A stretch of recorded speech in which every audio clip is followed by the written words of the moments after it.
What's going on, everybody? Kalipus Tech here, coming back at you with another video. In this video, we're going to be doing a quick comparison between the Samsung Galaxy A34 5G and the Google Pixel 6a. Now, as always, if you do end up wanting to learn more about either phone individually, be sure to check out the description, where I am linking to several other videos about them, as well as some information about pricing, availability, and some of my favorite smartphone accessories. But with that being said, let's get into it. So with the Samsung Galaxy A34 5G, we're getting a 6.6-inch 120Hz Super AMOLED display with a 1080p resolution, a PPI of 390, and a 19.5:9 aspect ratio. With the Google Pixel 6a, we're getting a 6.1-inch OLED display with a 1080p resolution, a PPI of 429, and a 20:9 aspect ratio. So in general, both phones have really good displays. They have really good image quality, so if you're consuming a lot of content like watching videos, for example, where you want things to look really nice, you're not really gonna go wrong with either phone. That being said though, the A34 5G has a couple advantages. First of all, at 6.6 inches versus 6.1 with the Google Pixel 6a, the A34 5G is clearly quite a bit larger. So if you are someone who typically prefers a larger display, the A34 5G will be a better choice. In addition to this, with a 120Hz refresh rate versus only 60Hz for whatever reason with the Google Pixel 6a, the movement on the screen is going to be a bit faster and smoother, making the phone feel a bit more premium to use. Now, this isn't really a huge difference, but it's kind of weird to me that with the Google Pixel 6a, seeing as this phone is more of an entry-level flagship phone, I feel like most phones like this typically have slightly higher refresh rates, like the Samsung Galaxy S21 FE for example, which is basically Samsung's equivalent to this phone roughly. That phone has a 120Hz refresh rate too, whereas again, the Pixel 6a only has 60. Now, like I said, this is really not going to make a huge difference, I just thought it's kind of interesting to see. But regardless, the display we're getting with the Pixel 6a still feels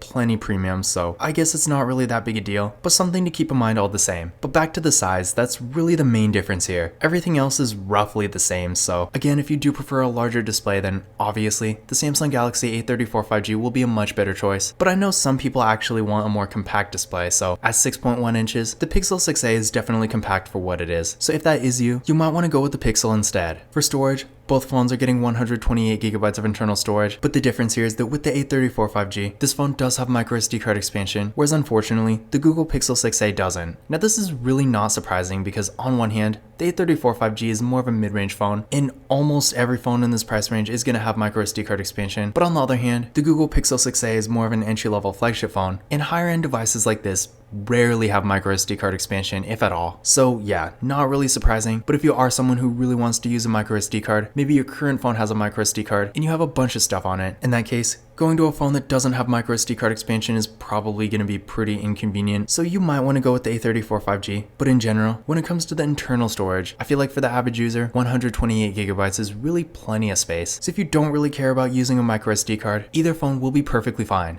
Now for security features, both phones have fingerprint scanners and they're actually in the exact same spot, right here on the display.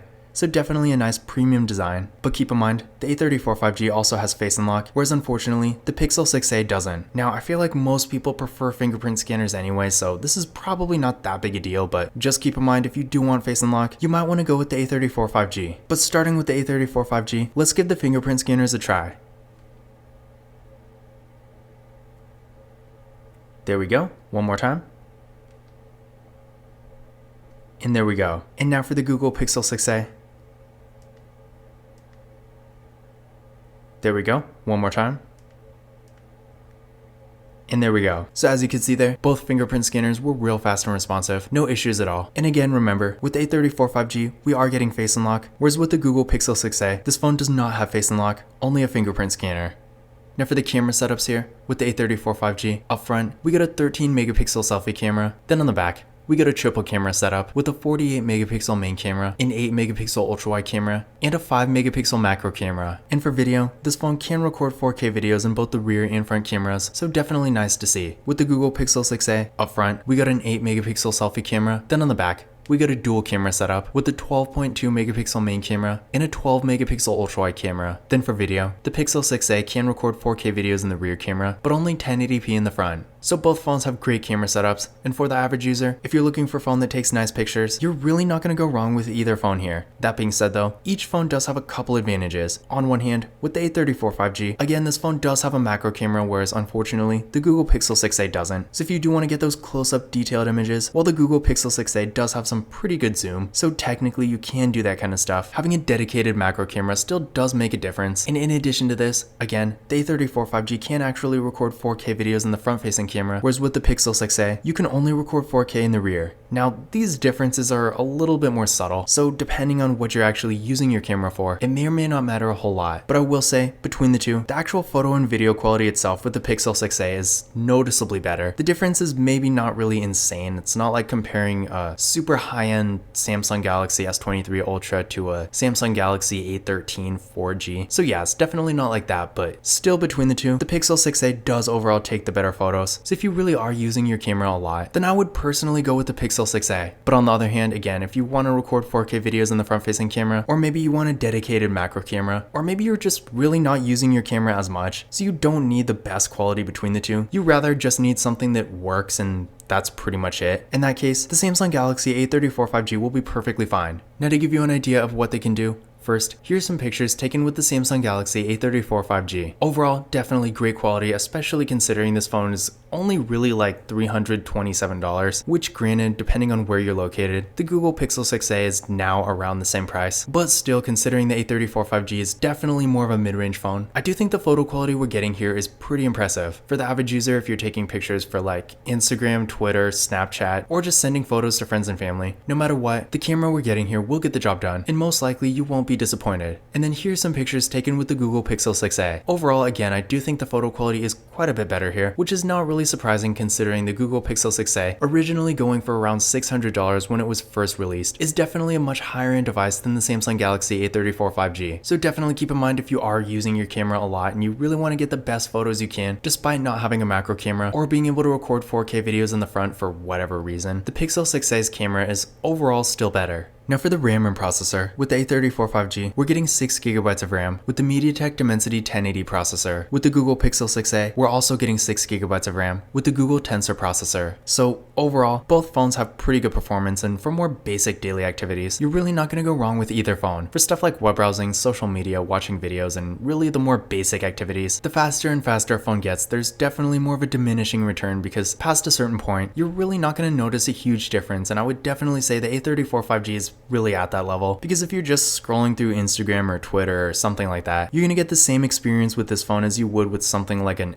S23 Ultra. Now, maybe not exactly, I might be exaggerating a bit, but you get the picture. For really basic activities, you don't need an insanely fast phone, but at the same time, keep in mind, between these two, the Pixel 6a is significantly faster. So if you are going to be on your phone a bit more, especially doing more demanding activities, you will notice and things are going to run a bit smoother with this phone. So yeah, if you are more of a heavy user, the Pixel 6a might be a better choice for you. But again, for more basic activities, just keep in mind, for a more affordable mid-range phone, the A34 5G is definitely pretty fast. So for those more basic activities, it will definitely get the job done. Now I did run a benchmark test on each phone using Geekbench 6, and here are the results I got. So again, as you can see here, between the two, the Pixel 6a has a pretty big advantage. So again, if you are going to be on your phone a bit more, doing more demanding activities, and you just want the faster phone between the two in general, the Pixel 6a will definitely be the one to go with. But again, on the other hand, the Samsung Galaxy A34 5G is definitely not a slow phone by any means, and for more basic activities, it still will get the job done just fine. Now for the batteries, the Samsung Galaxy A34 5G has a 5000 mAh battery that supports 25W fast charging, and with the Google Pixel 6a, we're getting a 4410 mAh battery that supports 18W fast charging. So clearly here between the two, the A34 5G does have the better battery, having both a larger battery in general and slightly better fast charging too. So if battery life and longevity and charging speeds and all that is important to you, the A34 5G might be a better choice for you. But keep in mind, despite not having quite as large of a battery or quite as good fast charging, the Google Pixel 6a actually doesn't have terrible battery life. In fact, before this video, I had this phone sitting out on a table for days without charging it, and granted, I wasn't using it at all, so it's not really a surprise the battery lasted this long, but still, considering the phone can just sit there for a couple of days without charging, even if it's not being used, is definitely at least decently impressive. So just keep in mind, if you're maybe around a charger for a decent amount of time during the day, the battery is definitely not going to randomly die on you or anything. Although I will say this phone does have a reputation for sort of having overheating issues. I can't really speak to that because it hasn't really happened to me. Granted, I'm not really that much of a heavy user anyway, but keep in mind if you're like recording hours worth of 4K videos with this phone or playing Call of Duty all day, you might run into some issues, but I can really only speak from my experience, and for me, this phone hasn't really had any issues like that. But still, between the two, if you do want the better battery, again, the A34 5G does have the advantage here. For the software, both phones do have Android 13, and seeing as when it comes to Android phones, Samsung and Google have pretty much the best software support you can get. With either phone, you can expect to get several other major updates in the future. And as far as other features go, both phones do have NFC, so you can use tap and pay with either of them. But unfortunately, neither phone has a headphone jack, so if you have a normal pair of wired headphones you want to use, you will need an adapter. But in conclusion, which of these phones is better? Now,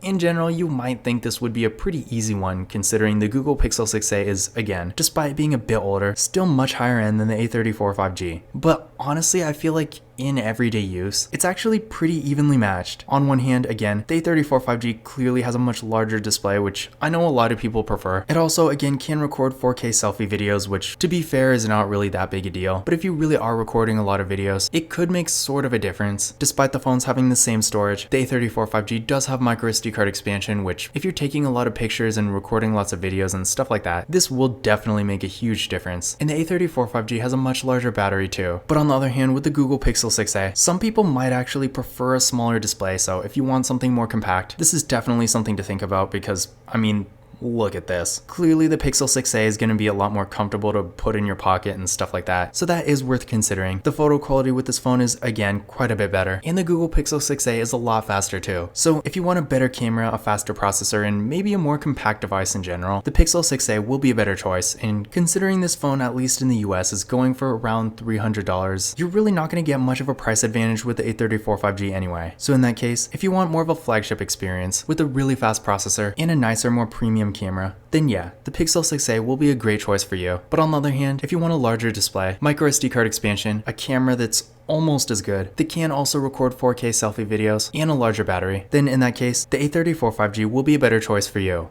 But this concludes my comparison between the Samsung Galaxy A34 5G and the Google Pixel 6a. Again, if you want to learn more about either phone individually, definitely check out the description, where I am linking to several other videos about them, as well as some information about pricing, availability, and some of my favorite smartphone accessories. But that's it for this video. If you enjoyed it and found it useful, be sure to give it a thumbs up and hit that subscribe button. Don't forget to follow Kalipis Tech on Twitter and Instagram. And as always, I will see you in the next video.